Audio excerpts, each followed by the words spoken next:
మన హృదయంలో నూతనమైన కార్యాలు జరిగిస్తాడు. దయచేసి రాసుకోవాలి. ఎంత తెలిసినా నేను జ్ఞానేని కదా నేను అనుకోవద్దు. ఎందుకంటే దేవునికి మహిమ కలిగి. హల్లెలూయా. యెషయా గ్రంథము 40:31 చదువుకుందాం. యెషయా గ్రంథము 40:31 చదువుకుందాం. నేను చదువుతాను, మీరు చూడండి దయచేసి. యెషయా గ్రంథము 40:31. యెహోవా కొరకు ఎదురు చూసువారు నూతన బలము పొందెదరు. వారు పక్షిరాజు వలె రెక్కలు చాపి పైకెగురుదురు. అలేగా పరిగెత్తెదరు, సొమ్మసిల్లక నడిచిపోదురు. దేవుడి పరిశుద్ధ మాట దీవించును గాక. ఆమేన్. హల్లెలూయా. ప్రార్థన చేసుకుందాం. మహోన్నతుడ, సర్వోన్నతుడ, గొప్ప దేవుడా, నీకు వందనాలు చెల్లిస్తున్నాం. వాక్యమైన దేవుడు నా ప్రభాని స్తోత్రాలు. యెహెజ్కేలు గ్రంథం 2వ అధ్యాయం 1వ వచనం, నరపుత్రుడా నువ్వు చక్కగా నిలబడము, ఆత్మ నీలోనికి వచ్చి మాట్లాడన్నావు. రాజా మీరు వచ్చి మాట్లాడి సహాయం చేయమని, వినిన వాక్యం వాళ్ళ హృదయాల ఫలభరితంగా మార్చమని ఏసుకున్న తండ్రి. ఆమేన్. హల్లెలూయా.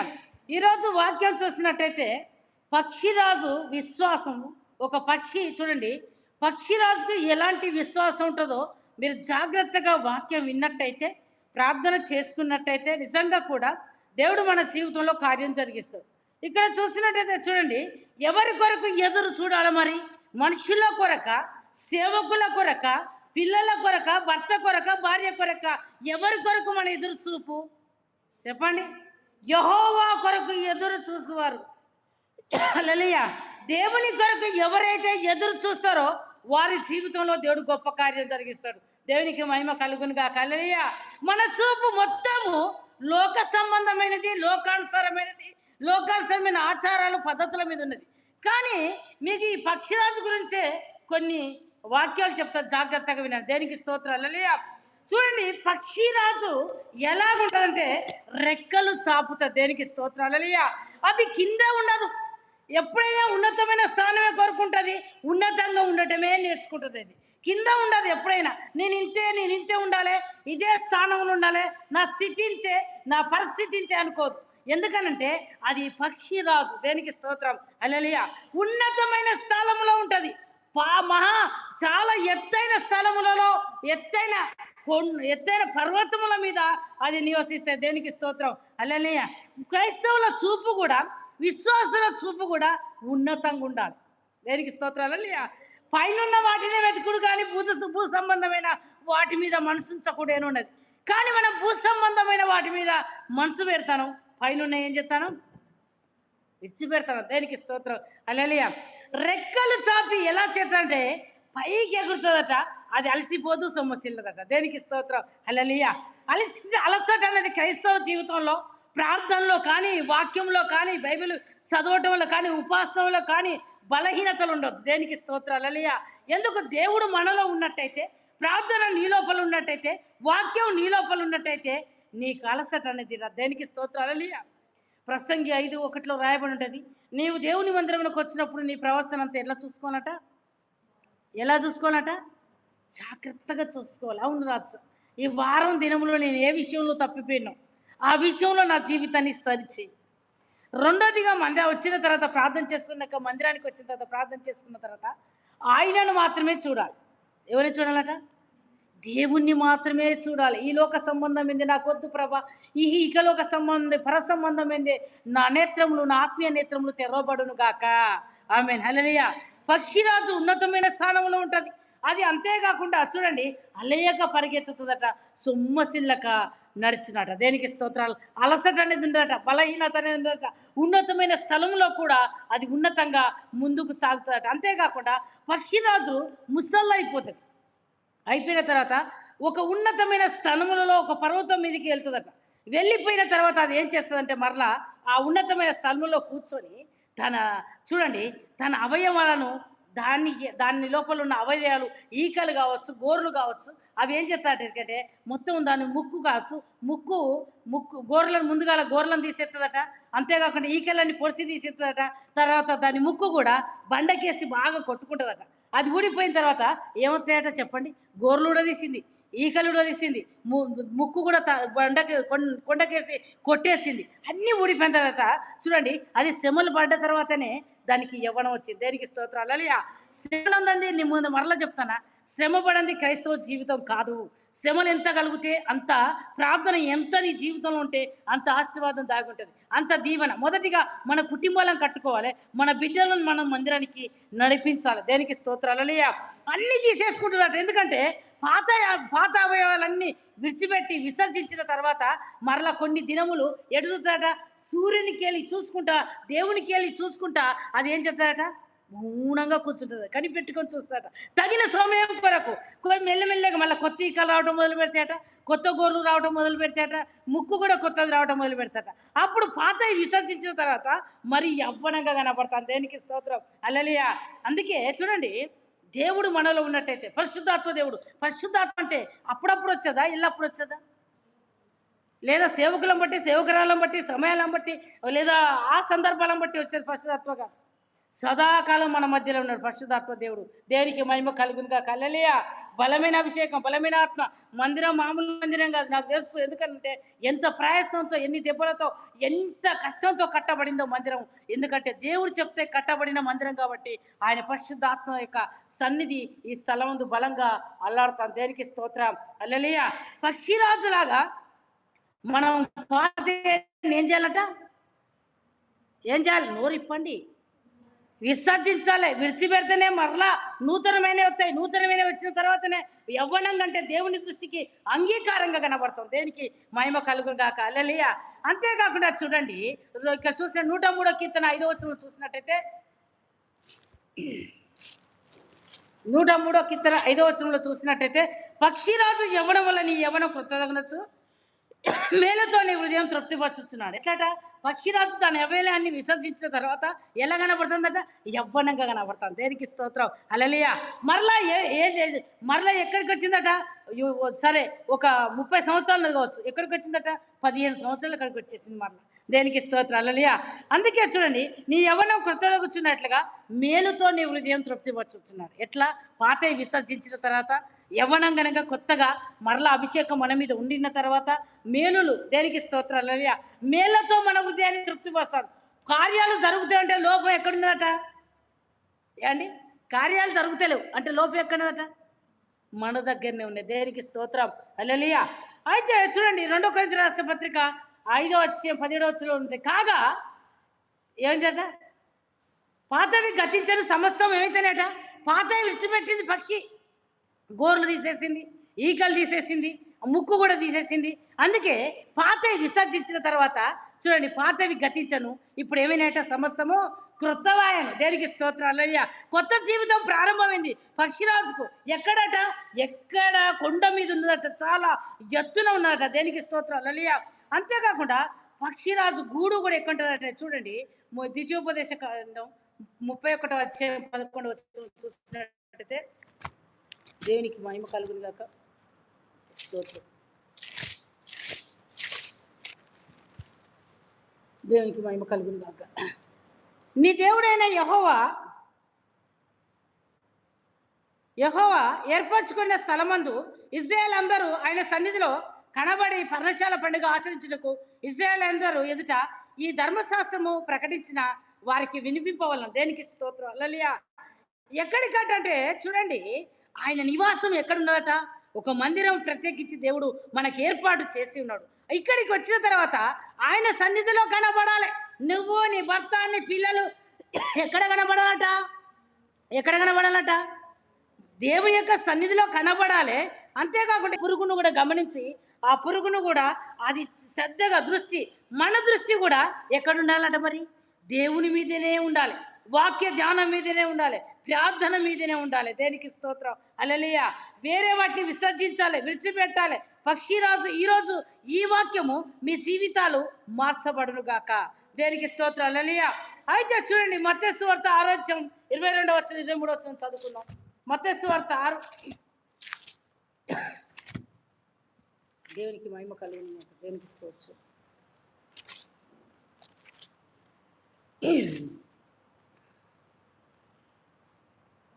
దేహమునకు దీపమే కన్ను కనుక మీ కన్ను తేటగా ఉండిన మీ దేహం అంతయు వెలుగుమయమవును. మీ కన్ను చెడ్డదైతే మీ దేహం అంతయు చీకటిమయమవును. నీలోనున్న వెలుగు చీకటి ఉండి నేడల ఆ చీకటి చూడండి ఎంతో గొప్ప. దేనికి స్తోత్రం, హల్లెలూయా. నీ దేహానికి కన్ను ఎదట, కన్ను ఎక్కడ స్పష్టంగా చూడగలదు. దేనికి స్తోత్రం. మన దేహానికంతా కూడా చూడండి కన్నే ఎలాట, కన్నే గనక నీ కన్ను తేటగా ఉండినేలా నీ దేహం అంతా వెలుగుమయమవును. ఎట్లుండాలట, దేవుని వైపు నువ్వు చూసినప్పుడు, ప్రార్థన చేసినప్పుడు, నీ కను దృష్టి ఆయన మీద ఉన్నప్పుడు అప్పుడు ఏమవుతుందట, ఆయన వాక్యం నీలోనికి వచ్చినట్టయితే, ఆ వెలుగు నీలోనికి వచ్చినట్టయితే, నీ కను దృష్టి దేవుని మీద ఉన్నట్టయితే నీ దేహం అంతా దేవుడు వెలుగుమయంగా మారుస్తాడు. దేనికి స్తోత్రం, హల్లెలూయా. నీ కన్ను చెడ్డదైతే నీ దేహం అంతా చీకటిమయమైపోతుంది. ఎక్కడ నానా ఆలోచనలు తలంపులు కలుగచేసి కన్ను ద్వారా చూడని కార్యాలు చూసి చేయలేని మెసేజ్లు చేసి ఎలా దేవునికి ఈ విధంగా చేసినట్టయితే నీ కన్ను చెడ్డదైతే నీ దేహం అంతా కూడా చెడ్డదవుతుంది. నీ కన్ను ద్వారా నీ దేహాన్ని నరకానికి పంపిస్తావు. దేనికి స్తోత్రం, హల్లెలూయా, హల్లెలూయా. చూడండి పక్షిరాజు ఆహారం నిన్నటిది తినది, ఏ రోజు ఆ రోజే దొరకబట్టుకుంటుంది. దేనికి స్తోత్రం, హల్లెలూయా. మనం రేపటిది తింటాం, నిన్నటిది తింటాం, మొన్నటిది కూడా తింటాం. కానీ పక్షిరాజు శ్రేష్టమైన ఆహారం తీసుకుంటుంది. చూడండి యోబు గ్రంథం 9:26 చూసినట్టయితే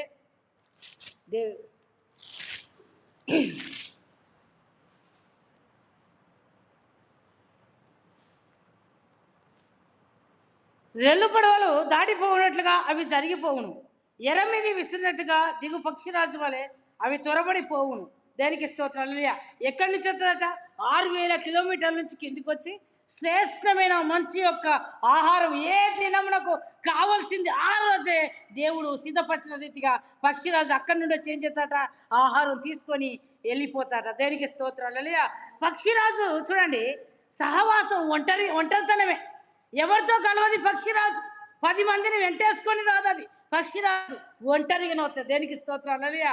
అందుకే లోకంలో ఉన్నవానికంటే మన దేవుడు గొప్పవాడు. దేనికి స్తోత్రం, హల్లెలూయా. అందుకే అది ఏ పక్షితో కానీ సావాసం చేయదు, ఒంటరిగానే. దేనికి స్తోత్రం, హల్లెలూయా. అది ఒంటరిగానే చూడండి, ఒంటరితనమే, ఏకాంతంగా ప్రార్థనలో ప్రశాంతంగా ఉంటుందట.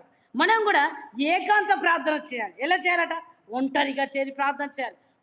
చూడండి మీ జీవితంలో ప్రార్థనకి ఎంత ప్రాధాన్యత ఇస్తారో అంత దీవెన, అంత ఆశీర్వాదం మీరు పొందుకుంటారు. నిద్రకి ఎంత ప్రాధాన్యత ఇస్తారో అది చింపురి గుడ్డలకు కారణమవుతుంది. దేనికి స్తోత్రం, హల్లెలూయా. నిద్ర పోయిన వాళ్ళంత సోమరిపోతులు ఇంకొకరు నచ్చదు. నాకు ముందే చెప్తాను, నేను చెప్తాను కదా, ఆన్లైన్ ప్రార్థనకు పాస్టర్ అయినా నేను పోయేస్తాం, తెల్లారంతా కూడా నిద్ర బొమ్మాలి. దేనికి స్తోత్రం, అప్పుడైనా ఇప్పుడైనా అంతే. దేనికి స్తోత్రం. నేను ముందే మళ్ళీ ఎందుకు చెప్తానంటే, మొదటిగా దేవుడు నన్ను ఏ స్థితి నుంచి అయితే తీసిండో ఆ స్థితి మర్చిపోను. దేనికి స్తోత్రం. ఏసీలకు అలవాటు పడటం కానీ ఇప్పుడు దేవుడు నన్ను అతిగా ఆస్వాదించిండు, మంచి కారిచ్చిండు, గర్వపడను. ఎందుకంటే నా స్థితి నాకు తెలుసును, ఆ స్థితిని చనిపోయే వరకు కూడా మర్చిపోను. దేనికి స్తోత్రం, హల్లెలూయా. నాది ఒక్కటే, దేవుడు నా జీవితాన్ని మార్చేసిండు, నన్ను నిజంగా కూడా తన సేవలో ఎన్నుకున్నందుకు మరణం వరకు నమ్మకంగా సేవ చేయాలి. దేనికి స్తోత్రం. కొన్ని మేలులు జరగగానే, కొన్ని అద్భుతాలు జరగగానే, కొన్ని ఆశ్చర్యకార్యాలు జరగగానే చాలిక దేవుని సేవ పక్క పెట్టి నా సొంత పనులు చేసుకుంటాననే ఆలోచన తలంపు దేవుడు నాకు రానియకుండా సంపూర్ణంగా ఆయన సేవలో తీసుకుపోతాను. దేవునికి మహిమ కలుగును గాక, హల్లెలూయా. ఎందుకనంటే దేవుని కొరకు అయ్యగారు ఇంతకుముందు చెప్పారు, నాగడిపై చెయ్యి వేసి వెనుక తట్టు చూసువాడు నా రాజ్యానికి, గట్టి చెప్పండి, నా రాజ్యానికి పాత్ర కాదు. చెప్పడం ఈజీ, ఆచరించడం చాలా కష్టం. సేవ చేస్తా, అభిషేకించబడతా చేస్తా, సత్యదాకా సేవ దేవుని కొరకే. చూడండి రాజకీయ నాయకులు వాగ్దానాలు చేసినట్టుగా మన వాగ్దానాలు చేయొద్దు. దేనికి స్తోత్రం, హల్లెలూయా. మన మాట అవునంటే అవును, కాదంటే కాదన్నట్టుగానే ఉండాలి. నాగడిపోయిన దేవుని సేవ చేస్తానని తీర్మానం చేసుకుంటే మంచైనా చెడైనా ఏది జరిగినా కూడా యోబు బ్రతుకుడు యెహోవా ఇచ్చిన యెహోవా తీసుకొను, యెహోవా నామానికి స్తుతి కలుగును కాకన్నాడు. చూడండి అలాంటి విశ్వాసం మనకు ఉండాలి. చూడండి మత్తయి సువార్త 6:6 చూసినట్టయితే మనం ఎలా చేయాలనంటే, నీ గదిలోనికి వెళ్ళి ఎలా చేయాలి, రహస్యమందు చూస్తున్నా నీ తండ్రి నీకు ప్రతిఫలం ఇచ్చినాక ఒంటరిగా ఏకాంత ప్రార్థన చేయాలి. ఉపవాసం ఉండి దేవుని కొరకు కనిపెట్టి ప్రార్థన చేసుకుంటూ ఉన్నట్టయితే దేవుడు కార్యం జరిగిస్తాడు. ప్రార్థన అనేది బలమైన ప్రాకారం కట్టబడాలి. ప్రార్థన ద్వారా దేవుడు గొప్ప కార్యాలు జరిగిస్తాడు. ప్రార్థన ద్వారా అనేకమైన అద్భుత కార్యాలు మన జీవితంలో దేవుడు జరిగించబోతున్నాడు. దేవునికి స్తోత్రం, హల్లెలూయా. చూడండి నీవు ప్రార్థన చేయనప్పుడు నీ గదిలోనికి వెళ్ళి తలుపు వేసి రహస్యమందు నీ తండ్రికి ప్రార్థన చేయగలను. అప్పుడు రహస్యమందు చూచుచున్న నీ తండ్రి నీకు ప్రతిఫలం ఇచ్చు. గడి పెట్టంగానే మంచం మీద పడుకోవద్దు. Amen hallelujah. గడబెట్టిన ఎవరు చుట్టలేరు కదా, పడుకోవచ్చు. లాస్ట్కి ఆమె లేసత సొల్లుగార్చు అనొచ్చు. ఆమెన్ హల్లెలూయా హల్లెలూయా. ప్రార్థన అందుకే ఆయన చూస్తాడు. యెహోవా కనుదృష్టి లోకమందంతట సంచారము చేస్తాను. నేను పడుకుంటా, కూర్చుంటుట, నిలబడుట సమస్తాన్ని దేవుడు చూస్తూ ఉన్నాడు. కాబట్టి చూడండి, మనం ప్రార్థన చేసినప్పుడు, ఉపవాసం ఉండినప్పుడు చూడండి, గదిలోనికి వెళ్ళి గడియ పెట్టుకొని రహస్యమందు నీ తండ్రి నీ ప్రార్థన ఆలకించే వరకు కూడా ఏం చేయాలట? ప్రార్థన చేస్తూనే ఉండాలి.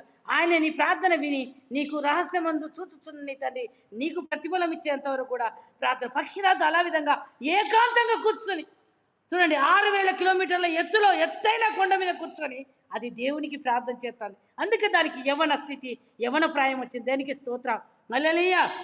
అంతేకాకుండా పక్షిరాజుకు ఒక్కలే విరోధి, ఎవ్వరు లేదట పక్షిరాజుకు. సర్పం ఒక్కటే విరోధి.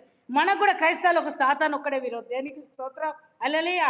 సర్పం విరోధి అయినను అది శరవేగంగా కిందికి వచ్చి దాని కాళ్ళతో తండుకొని వెళ్ళిపోతుంది సర్పాన్ని. దేనికి స్తోత్రం హల్లెలూయా. ఎందుకంటే ప్రకటన గ్రంథం 12:9 చూసినట్టయితే, ప్రకటన గ్రంథం 12:9.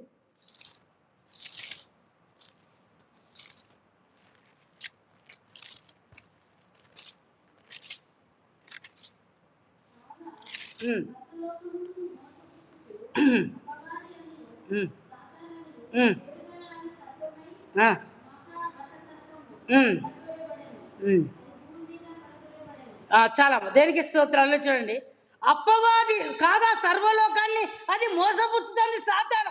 నమ్మిన వారిని సైతం కూడా అది మోసపుచ్చుపడగొడుతుంది. దేనికి స్తోత్రాలు హల్లెలూయా. అయితే అప్పవాది సాతాను అని పేరు గల అది సర్పమైన అది మహాఘట సర్పం పడద్రోయబడను. అది భూమి మీద పడద్రోయబడను. దేనికి స్తోత్రం. దేవునికి విరోధంగా గర్వం వచ్చి అతిశయించి సర్పము లూసిఫర్ చాలా దేవుని దగ్గర మధురంగా పాటలు పాడేదట. అప్పుడు మంచిగా ఉండేదట.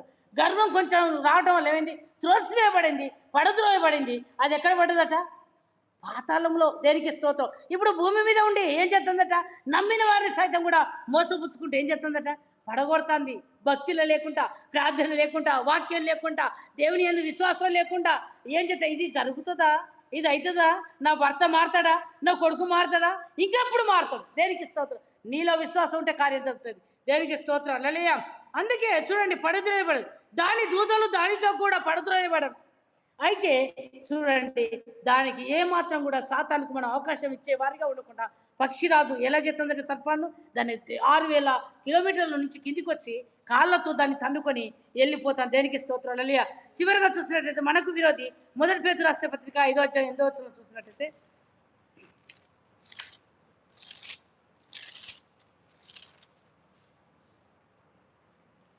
నిబ్బరమైన బుద్ధి గలవరే మెలకువగా ఉండు. మీ విరోధి అయిన అపవాది గర్జించు సింహం వల్ల ఎవరిని మిరుగుదా అని వెతుకుతూ తిరుగుతున్నాడు. ఏమట?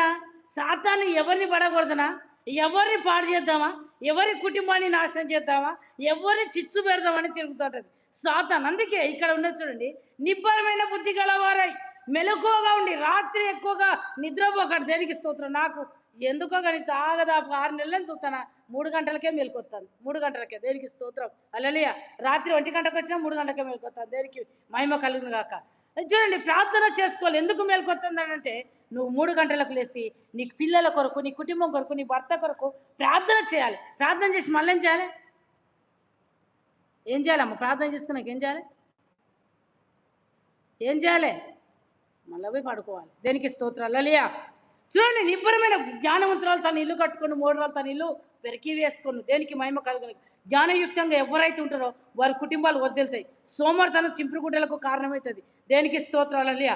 అందుకే చూడండి, మీ విరోధిని అపవాది గర్జించి సింహం వల్ల ఎవరి మిరుగుదురా అని తిరుగుచున్నాడు.